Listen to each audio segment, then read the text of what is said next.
G'day, this is Chris Savage from Ariel Ministries in Australia, welcoming you to this session of the book of Hebrews. I pray that it will help you in your Christian growth. Thank you for coming along. So thank you for coming once again. And today we're looking at chapter 1, verse 1 to chapter 2, verse 4, book of Hebrews. Quick recap on last session. Last session we saw it was second generation Jewish believer was writing to Jewish believers. He's outside the land. They are in the land. They're in amongst the churches of Judea, which is just outside Jerusalem. They've been believers for a long time. These guys haven't really matured. They should be teaching the word, but it's just not happening. They're under severe persecution and they were wavering in their faith, thinking of going back into Judaism to escape this persecution. We know also that it's written before AD 70, because at AD 70, the temple was destroyed. So temple is still functioning at this time. It's written somewhere between the years of 64 and 66 AD.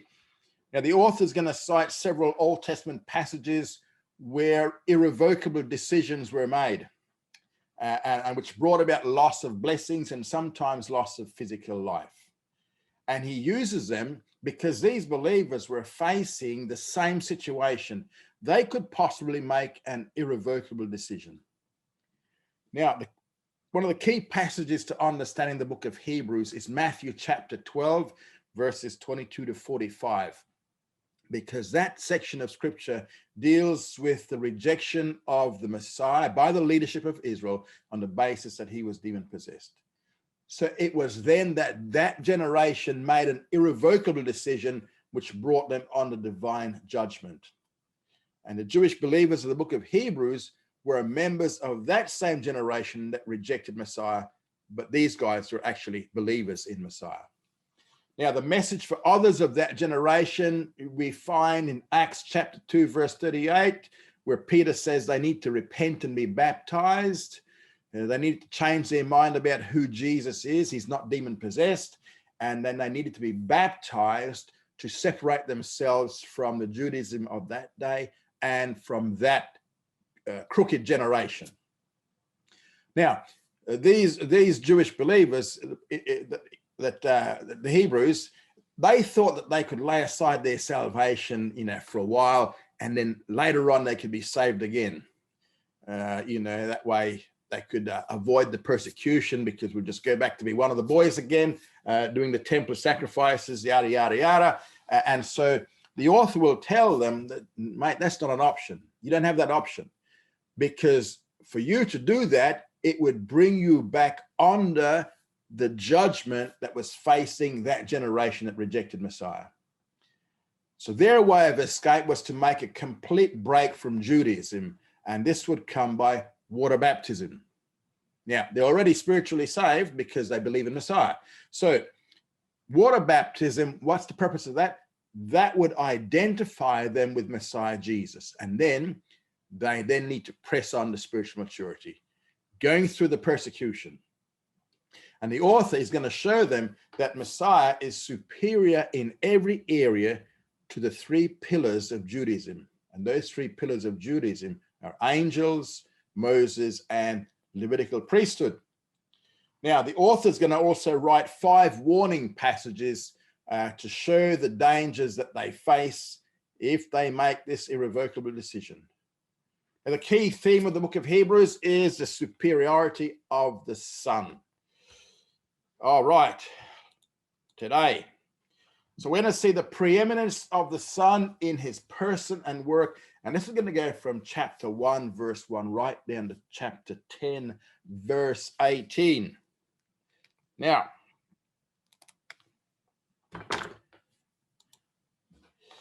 we see here in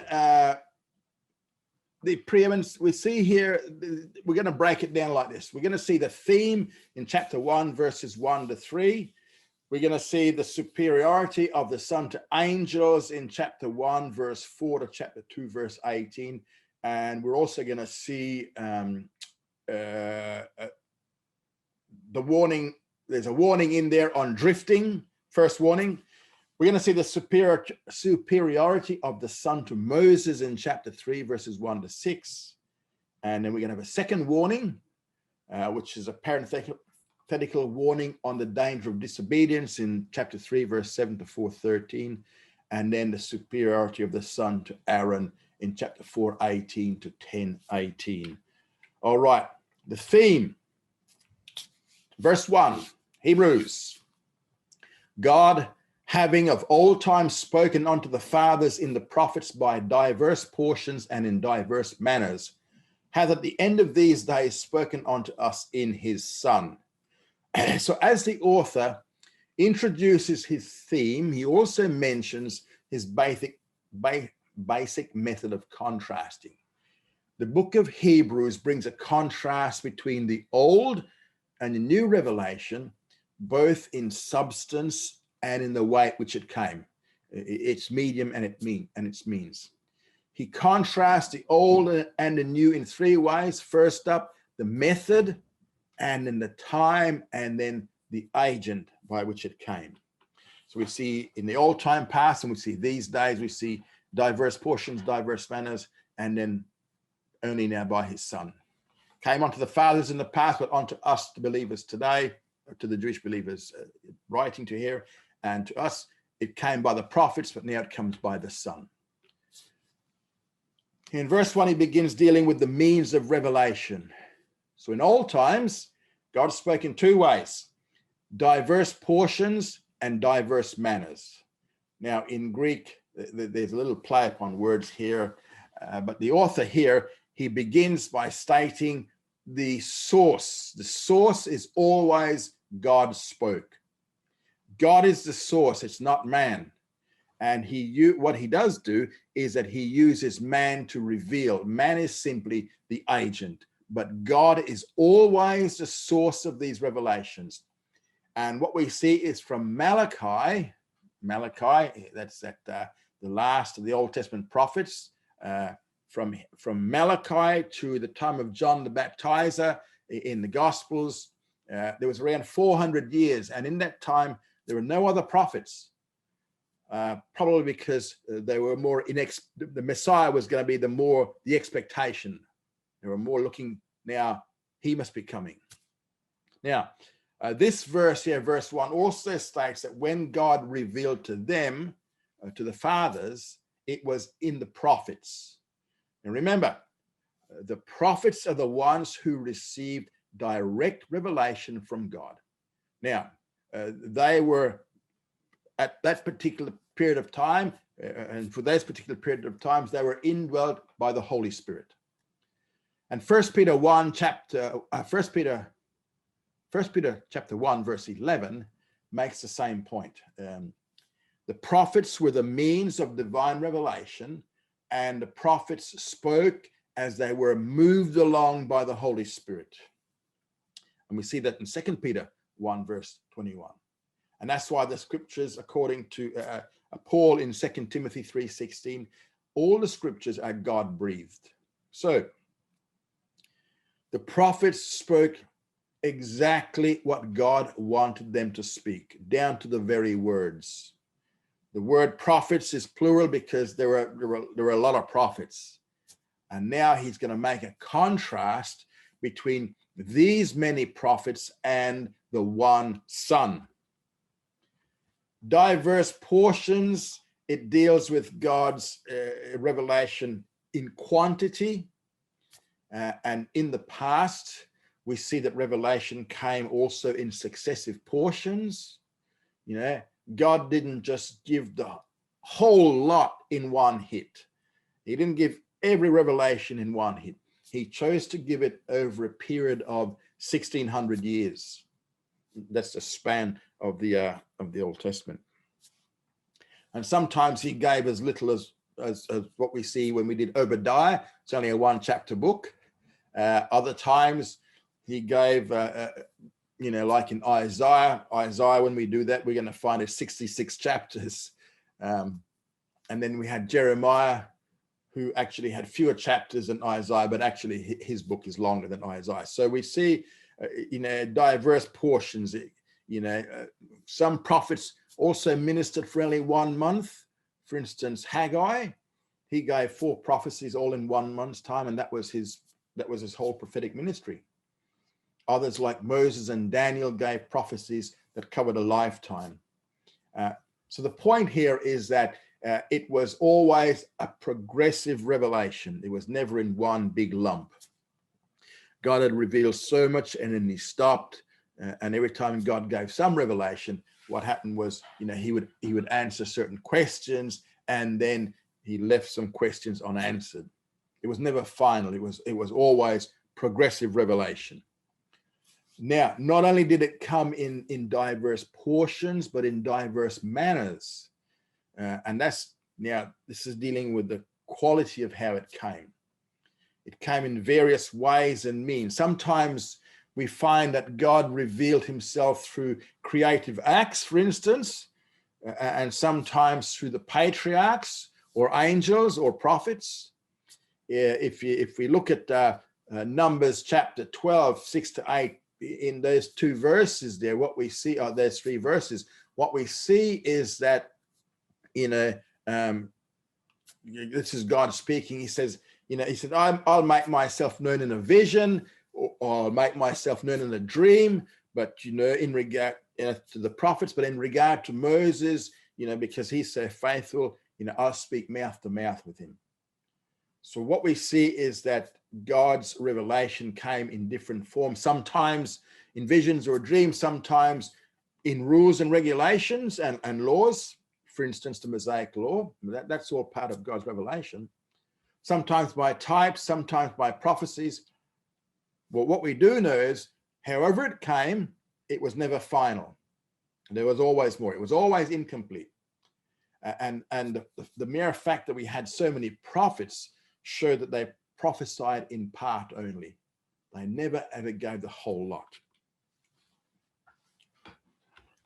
Now, in times past, in contrast to where we are now, when this epistle is being written, God spoke in various ways, various portions, and various styles.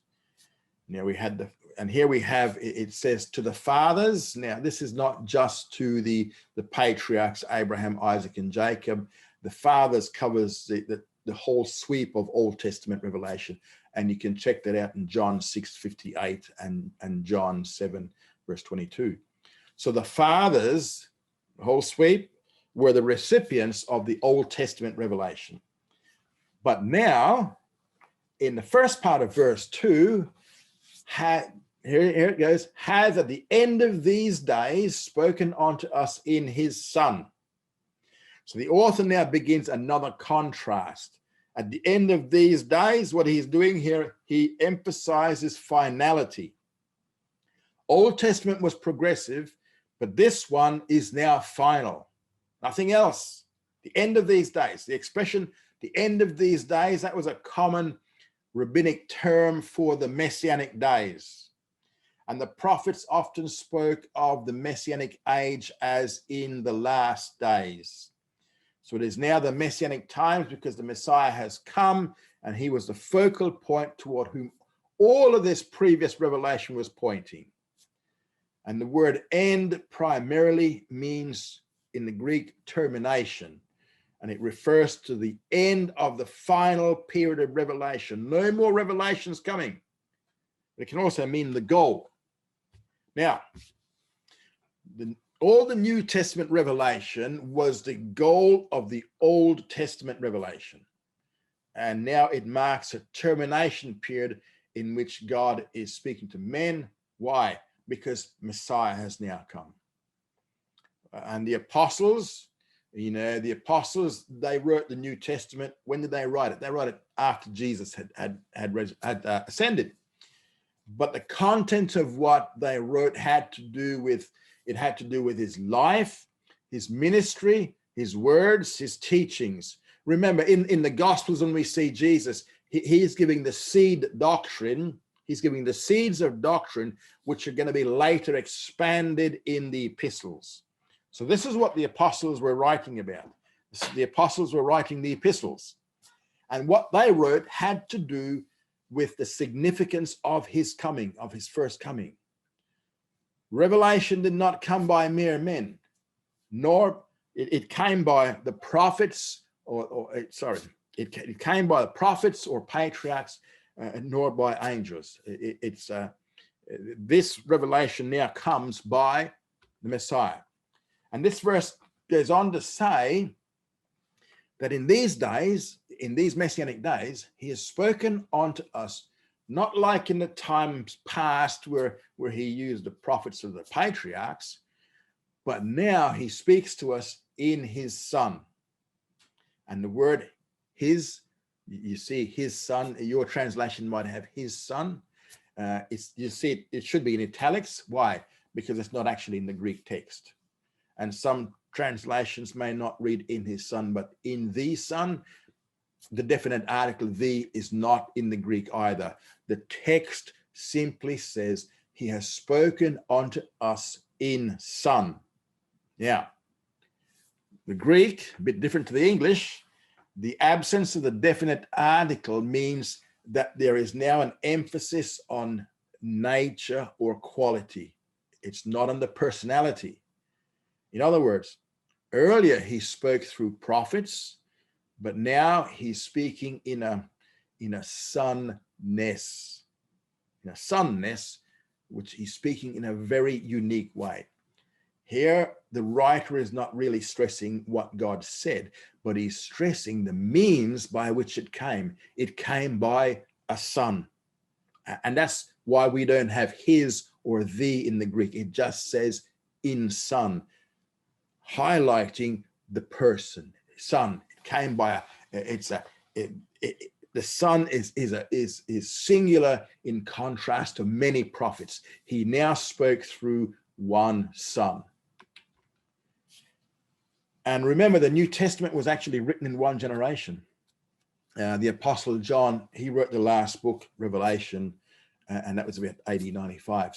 So from Jesus to the New Testament apostles and prophets. That's where we go. From Jesus to the New Testament apostles and prophets. Now, these guys, these apostles and prophets, they were to lay down the foundation of the church. And you can check that out in Ephesians chapter 2, verses 11 to 22, where it speaks about being built on the foundation of the apostles and the prophets, with Christ Jesus himself being the cornerstone. So the apostles and prophets wrote everything in the New Testament that we need, that God wants us to know. Everything has now been revealed to us, what God wants us to know through the Son, and that is through the writings of the apostles and prophets. And they were to record New Testament revelation, and you can check that out in Ephesians chapter 3, verse 12. And he spoke unto us. When he says us, he's the writer, the author is talking about him and the Hebrew believers, but now it's to all of us today, all the recipients of the New Testament revelation. So he's speaking now to us. So this is a theme. It's the uniqueness and the supremacy of the Messiah, or Jesus Christ, in contrast to the transitoriness and the incompleteness of all that preceded his coming, right? Now, he is the final revelation, nothing more after him. Now, to answer why is this Son eligible to be the final revealer and the authenticator of divine revelation? We need to give his credentials, and this is what he's going to do. Now, after he has stated the difference between the means and the manner of the Old Testament revelation compared to the New Testament revelation, the writer now makes 7 statements in the second part of verse 2 and verse 3. And the purpose of these 7 statements is now to show why this Son is eligible to be the final revealer and the authenticator of divine revelation. Verse 2b, whom he appointed heir of all things, through whom also he made the worlds. So first up, what we see here is that he was made the heir, H-E-I-R, of all things. So this points to his being the focal point of the universe, because the Messiah is the goal of history. He is the end of all things. He is the heir, because God has only one begotten son, right? That's why he's the heir. God doesn't have many other sons like this begotten one. Now, as the heir, he is to inherit two specific things. First of all, he's going to inherit the company of the redeemed. That they're those who have been redeemed from the power of sin. And the other is he will now also inherit the earth in the Messianic kingdom. So he is an heir, and now heirship entails also lordship, right? Because he's now exercising the Father's authority, and so being made heir of all things means he's exercising universal lordship over all things, everything, not just some things, everything. And to be able to exercise universal lordship over all creation means that he cannot be less than God. He has to be God as well. Now, we know that he came as a man, but he came as the God-man, right? And he was appointed heir in keeping with Psalm chapter 2, verse 7. The Lord said to me, "You are my son, today I have begotten you." So, what's the point? The point is that the Son, Jesus Christ, the Messiah, has inherited everything that the Father has. Everything now belongs to him. And we see here it says, through whom also he made the worlds, or the ages. So this is the second statement. The Son is through whom also he made the worlds. And the Greek word for worlds here means ages. So literally it reads through whom he made the ages, meaning that he was in control. Jesus Christ was in control of God's plan and program during the aspect of time, right? From start to finish. He's the beginning point of the universe. He's the beginning point of history. He's the beginning of everything. And this includes everything that exists under the aspect of time. God is outside of the aspect of time. So everything that's under the aspect of time, he's there. He's the beginning. Everything in God's program in the aspect of time is in his control, and the Son is the one who operates the universe through all its successive ages and its dispensations, right back from creation, right down to the new world coming. Now, as the Bible shows, times and ages are the means by which God reveals his plan and his program. The times and ages through which the purpose and plan of God are revealed and unfolded are controlled by the Son, by Jesus. He's the one who brought time into being, and he controls all things connected with time. Time is his creation and subject to him. What's the point? Well, the point is that the Son sovereignly controls everything that happens in history. So this is the second reason why Jesus is the final revealer and authenticator of divine revelation. Third, verse 3, he is the effulgence of his glory. Now, that's a word we use all the time, isn't it? The effulgence. Or it means he's the brightness of his glory. So this points out that he has the co-essence of deity. He possesses deity. This is his role before all history. The Son, S-O-N, reveals the fullness of God's attributes because this one has an unbroken connection with the Father. He is the outraying or the outshining of God's glory. And this is known amongst the Jews as the Shekinah glory, which is the visible manifestation of the presence of God. The Shekinah glory is always a visible glory, and he's the brightness of that visible glory. Mount of Transfiguration, Shekinah glory outshone. And the word effulgence or brightness means to shine forth or to shine out or to radiate. And this one, Jesus, the Son, is the outshining of deity. So this is the same point you can see in John chapter 1, verses 1 to 14. Messiah is the Shekinah glory. He's the Shekinah glory who became flesh and tabernacled or dwelt with the people of Israel. Point here is that the Son is the visible manifestation of God's presence. And then we see in the second part of verse 3, he's the very image of his substance. This is the fourth reason. The word image here means that he is an express image. The Greek word used here is the origin of the English word character. So the Son is the very character of God's substance. The Greek word means to have a perfect representation of the divine essence. It's a Greek word used of an engraving tool from which the coin die was made. And so when the die was pressed against the metal and then lifted off, the coin had the exact representation of what was on the die. So if the Son is a true personality of deity, everything true of God the Father is true of God the Son in every respect. He is the precise, the exact reproduction of God the Father. He has all the same attributes of deity that the Father has. And this again points to his position before all history. All that is in the Father is in the Son. And the same point you can see in Colossians chapter 1, verse 15 and 18, chapter 1, verse 15, where he's the image or the exact reproduction of the invisible God. It's a different Greek word there, but the emphasis is the same. Now, what's the point? The Son is God. He is God in every respect. Fifth, we see here he upholds all things by the word of his power.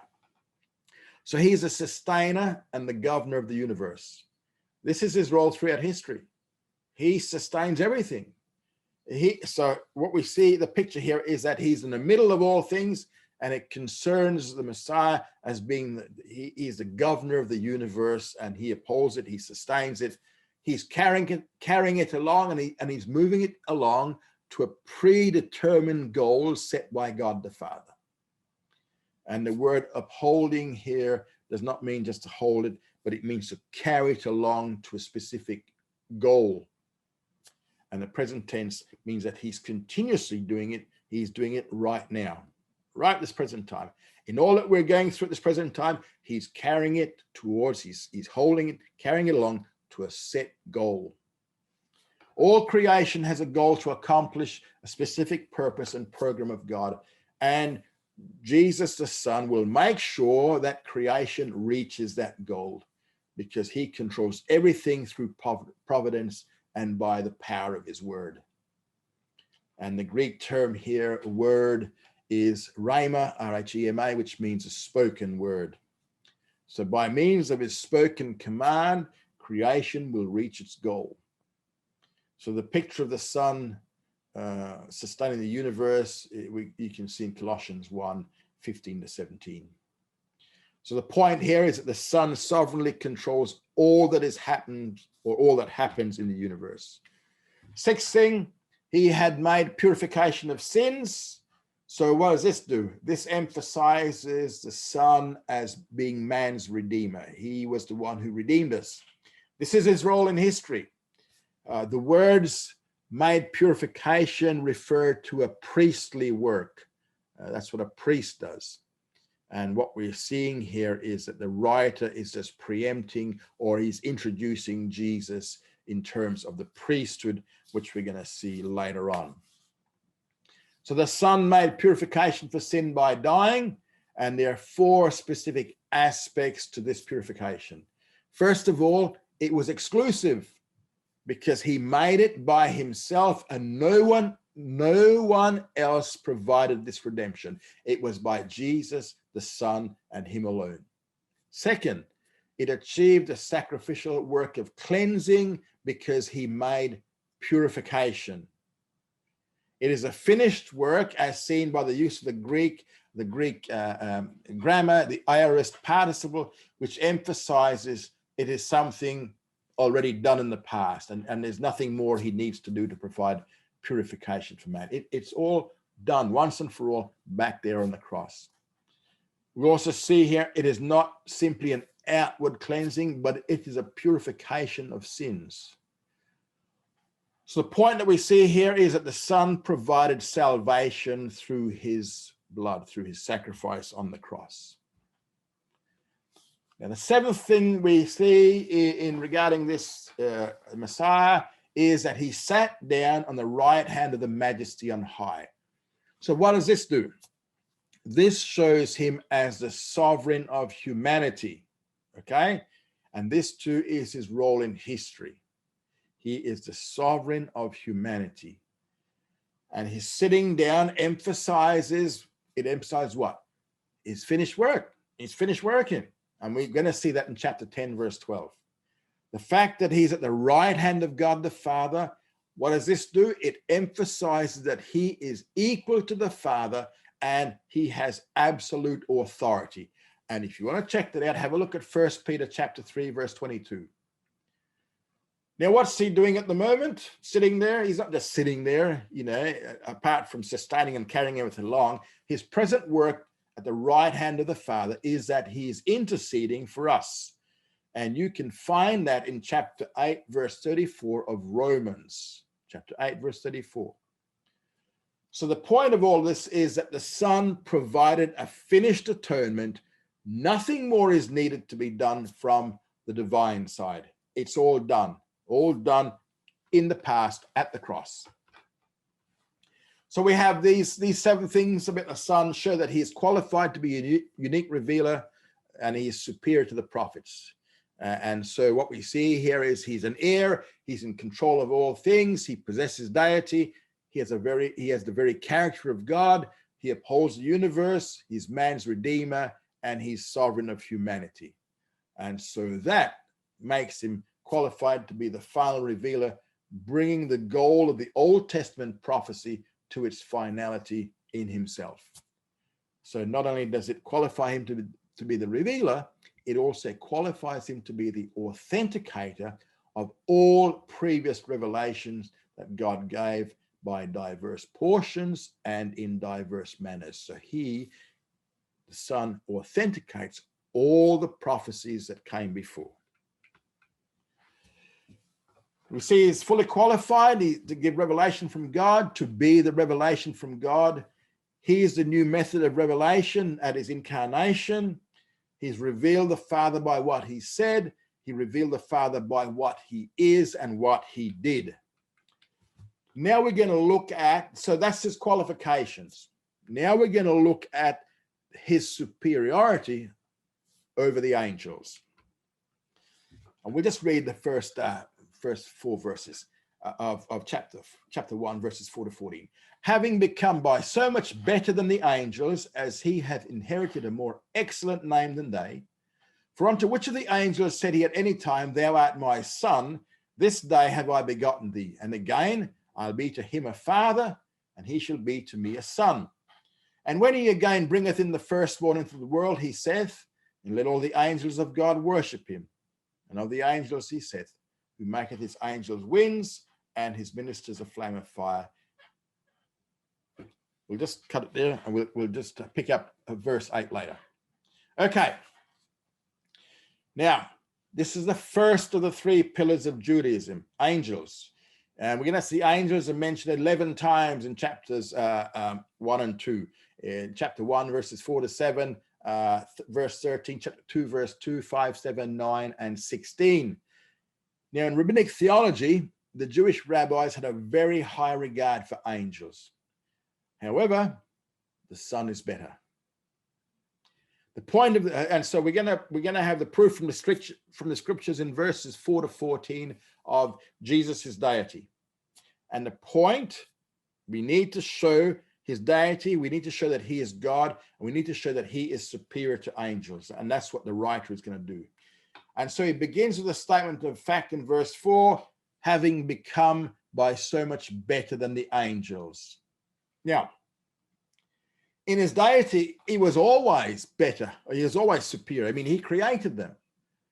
But when he states having become, he means that even in his humanity, in some way, he has become better than angels. Now, when would this have happened? This would have happened at his resurrection. Okay. Now,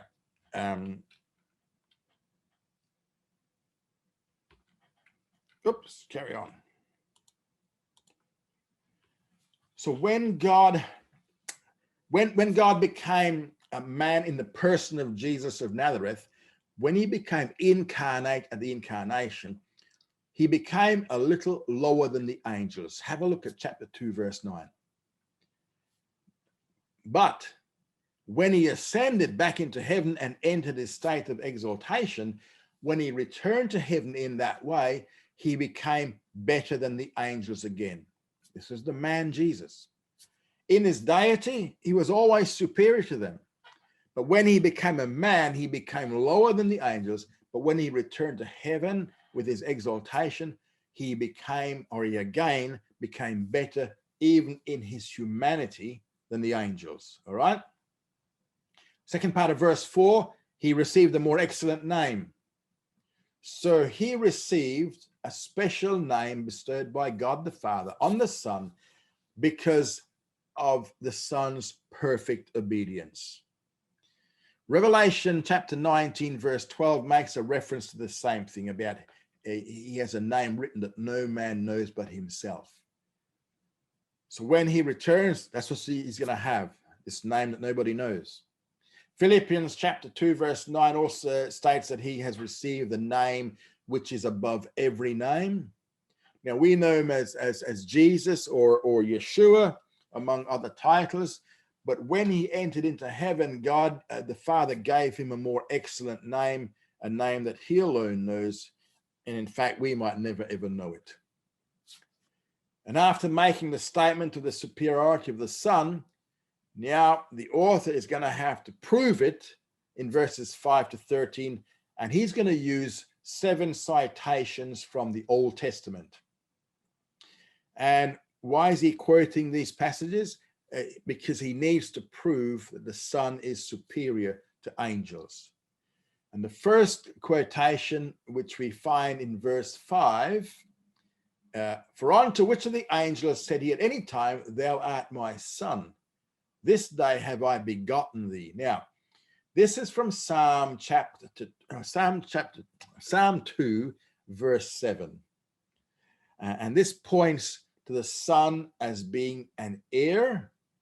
He has a special sonship, a special positional relationship to the Father. Psalm chapter 2, verse 7 is a declaration of the sonship, and it's emphasizing the dignity of the Son.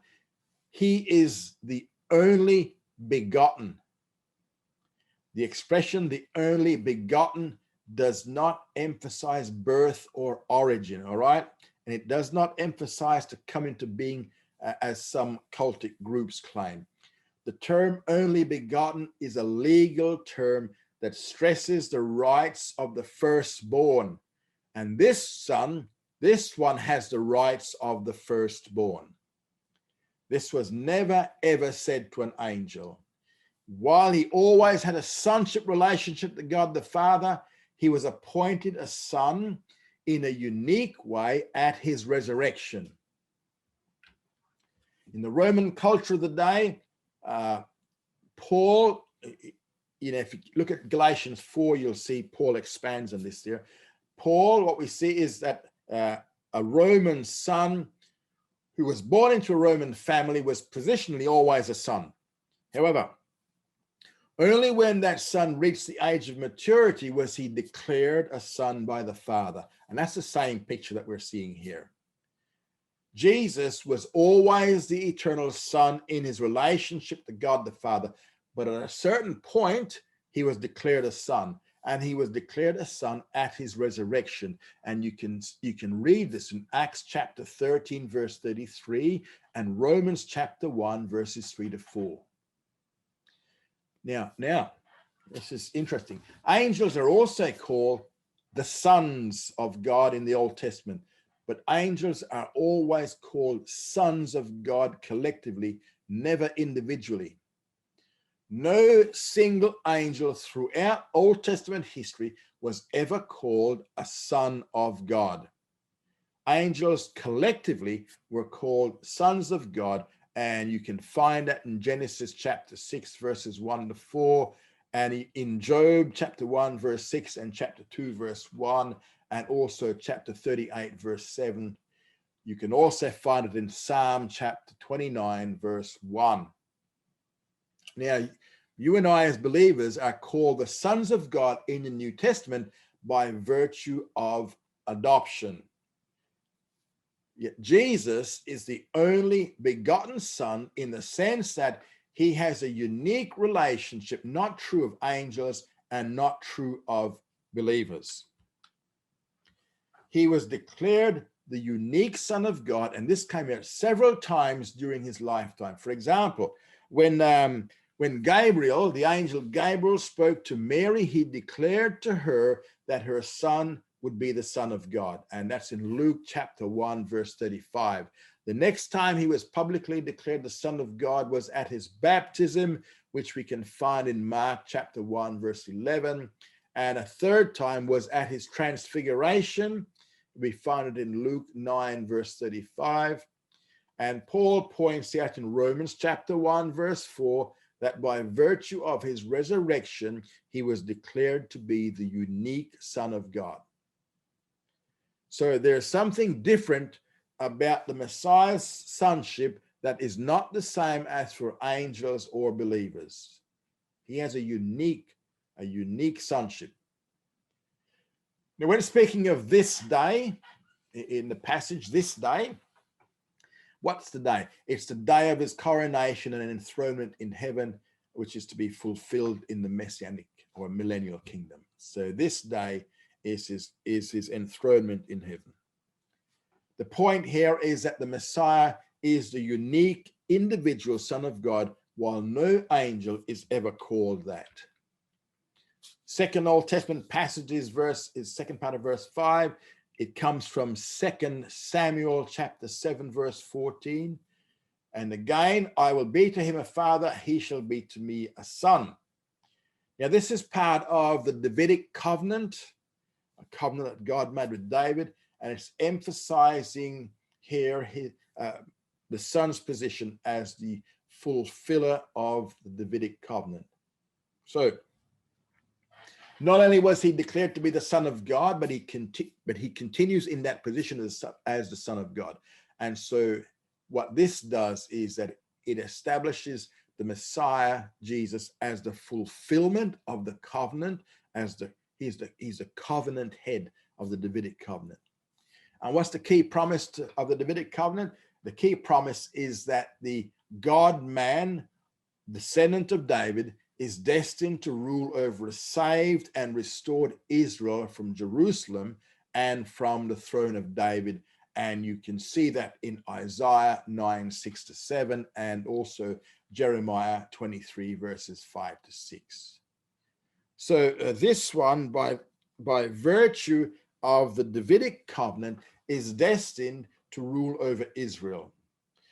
No angel will have the privilege of ruling over Israel in the messianic or millennial kingdom. It is the Son's responsibility. It is the Son's priority. So what we see here is that the Son will fulfill the Davidic covenant in the messianic kingdom, while no angel can do that. And continuing on, we see in the third thing we find this in verse 6. We have a third quotation from, it's either from Deuteronomy 32:43 or Psalm 97:7. These two passages say the same thing in the Septuagint version. That's the Greek translation of the Hebrew scriptures, and these passages, they call all angels to worship him. So they call all angels to worship the Son. The context of the passage here, it says, verse 6, when he again bringeth in the firstborn into the world, he saith, and let all the angels of God worship him. when he again bringeth the firstborn into the world. So it's sometime in the future. He's going to come back again. So the context of the passage here emphasizes the Son at the final revelation of the Son in judgment. So someday he's going to return, and when he returns at his second coming in judgment, all angels will worship him. Now, it is obvious that the one who is worshipped is going to be superior to those who worship him. And since angels will worship the Son at his second coming, then obviously they are inferior to the Son who is being worshipped. And this statement where it says, and when he again brings in the firstborn into the world, this is a statement of his second coming. Term firstborn is a messianic title. You can find that in Psalm 89:27, also in the New Testament in Romans 8:29 and Colossians 1 verse 15 and 18. And the very fact that he's worshipped by the angels shows that he is deity and they're not, and therefore angels are inferior. No angel could be a firstborn. Now, verse 7. And of the angels he saith, who maketh his angels winds and his ministers a flame of fire? And here, this is the fourth quotation from Psalm 104, verse 4. This now stresses the fact that angels are the Son's servants. It also shows us a very transitory nature of the ministry of angels in contrast to the eternal character of the Son. Angels are transitory, Son is eternal. Since angels are only servants and servants are subject to masters, and the master in this case is the Son, then guess what? The Son is superior to the angels. And the Greek word used here for servants is not the normal Greek word, but it's a word that means the angels are servants, as in they're religiously devoted to the Son. There is servants in the sense of being religiously devoted to him. So what we see here is that angels were created to serve the Son religiously. And the point here is that in the kingdom, the Son will rule and the angels will serve. Fifth quotation in verses 8 to 9 is from Psalm 45, 7 to 8, where two things are emphasized. Emphasize the deity of the Son and his authority in the Messianic kingdom. Remember, all of this is to prove that the Son is greater than the angels, the first pillar of Judaism. Verse 8. But of the Son he saith, thy throne, O God, is forever and ever, and the scepter of uprightness is the scepter of thy kingdom. Again, we have here a contrast, and the contrast is between the eternality of the deity of the Son and the transitory nature of the angels. In this quotation, there are five specific, in verses 8 to 9, there are five specific ramifications, and what they do is they combine the Old Testament context and what the writer is actually saying in his epistle here. First one, we see the Father addresses the Son as, O God. What's that showing?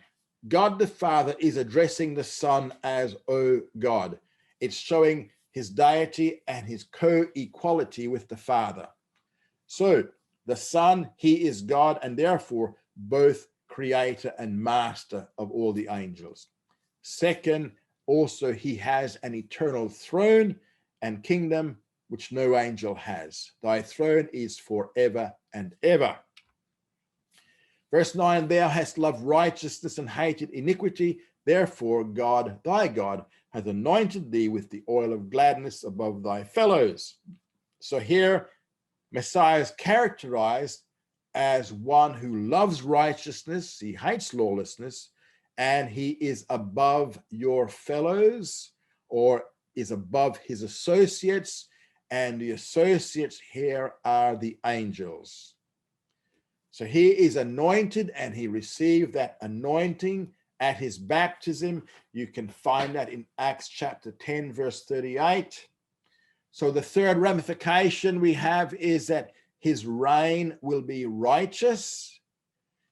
Fourth, the reason his reign will be righteous is because he loves righteousness and hates iniquity. And the fifth ramification is the Son is exalted above all. So the point of this is that the Son is God while no angel is. We have a sixth quotation from Psalm 102, verse 25 to 27. Again, remember, the writer is writing to Jews, so he quotes heavily from the Old Testament because the Jews hold a lot of respect for the Old Testament. Okay, in this sixth quotation from Psalm 102, verse 25 to 27, we see the eternity and unchangeableness of the Son. And this is in verses 10 to 12. And thou, Lord, in the beginning didst lay the foundation of the earth, and the heavens are the works of thy hands. They shall perish, but thou continues, and they all shall wax old as doth a garment, and as a mantle shalt thou roll them up, as a garment, and they shall be changed, but thou art the same, and thy years shall not fail. This points out several things to us here. First of all, Jesus is superior in his basic existence. Secondly, he's the creator of the universe. Third, the Son is sovereign over the changes in the universe. Fourth, the Son is unchangeable. He is the unchangeable Lord in the midst of a changing universe. He remains the same because he's in charge and he's the one doing it all. Fifth thing we see is the Son is eternal.